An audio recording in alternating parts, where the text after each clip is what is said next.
Naging makabuluhan ang pagdiriwang ng anibersaryo ng San Jose Adventist Church kung saan kanilang binalikan ang kasaysayan ng katapatan ng Diyos sa 78 taong patuloy na paglago ng pananampalataya. Ang detalye ng pagdiriwang, Balitang May Pag-asa ni Joanna May Manuel. Ipinagdiwang ng San Jose Seventh-day Adventist Church ang ika-78th anibersaryo ng pagkakatatag nitong na may temang Anchored in the Mission, Reaching the World for Christ, 78 Years of Faithful Witness. Tinuluhan ito ng mga miyembro at bisita ng iglesia bilang pasasalamat sa patuloy ng paggabay ng Diyos sa kanilang simbahan sa loob ng maraming taon. Naging makabuluhan ang nasabing pagdiriwang kung saan muling binalikan ang kasaysayan ng iglesia mula sa pagkakatatag nito noong 1948 hanggang sa patuloy nitong paglago sa pananampalataya at paglilingkod.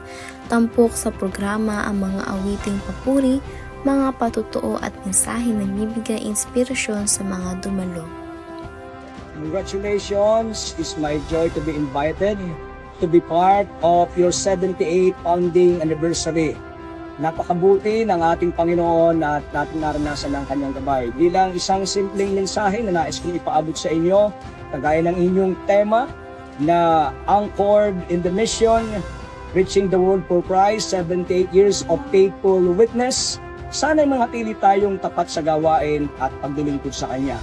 Mahatili tayong anchored hindi lang sa mission kung hindi sigit sa lahat ay sa Panginoon sapagkat yun ang sekreto upang ating abutin ang sanlibutan para sa kanyang kaharian. God bless. Ang mensahe ko sa ating mga kapatiran bilang newly assigned pastor and family dito sa ating San Jose Adventist Day Church ay patuloy po tayong magpalakasan. Katulad ng narinig natin kagabi, tayo ay mag-evaluate ng atin pong mga sarili. Nasaan na po ba tayo ngayon? Tayo po ba ay outstanding sa paningin ng ating Panginoon? Ating eliminate ang mga bagay na hindi po natin makakatulong sa paglarong espiritual at atin pong gawin ang pinakamabuti at magpatuloy po tayo. Let's continue to move on hanggang sa pagdating ng ating Panginoon. Hindi pa po huli ang lahat. At binabati ko po ang atin pong buong kapatiran ng San Jose at nawa ay maging pagpapala po tayo sa araw-araw po nating mga pagpunyagi sa battle ng ating buhay. At nawa, pagdating ng panahon, magse-celebrate po tayo doon sa langit na bayan na kasama ang ating Panginoon. Bukod dito, nagbahagi rin ang kanilang kalagayan ang mga miyembro at kabataang dumalo sa programa na nagsabi ang ganitong pagtitipon ay nakakatulong upang mapalalim ang kanilang pananampalataya at mapalakas ang kanilang ugnayan sa Diyos at sa kapwa. Nais kong pasalamatan at purihin ang Panginoon sa Kanya pong kagandahang loob at kabutihan, ang buhay at kalakasan na Kanya pong ipinagkaloob sa amin at lalo higit sa aking sambahayan. Ako po ay maraming ipinagpapasalamat sa Panginoon sa akin pong buhay.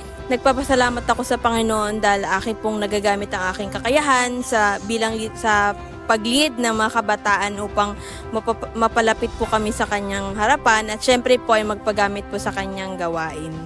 Sa kabuuan, nagsilbing paalala ang pagdiriwang na ito ng katapatan ng Diyos sa loob ng maraming taon at hamon sa bawat isa na patuloy na maging ilaw at saksi sa paglilingkod para sa Kanya. Layunin magatid ng balitang mayroong pag-asa, Joanna May Manuel nag-uulat para sa Hope Today, HCNP News.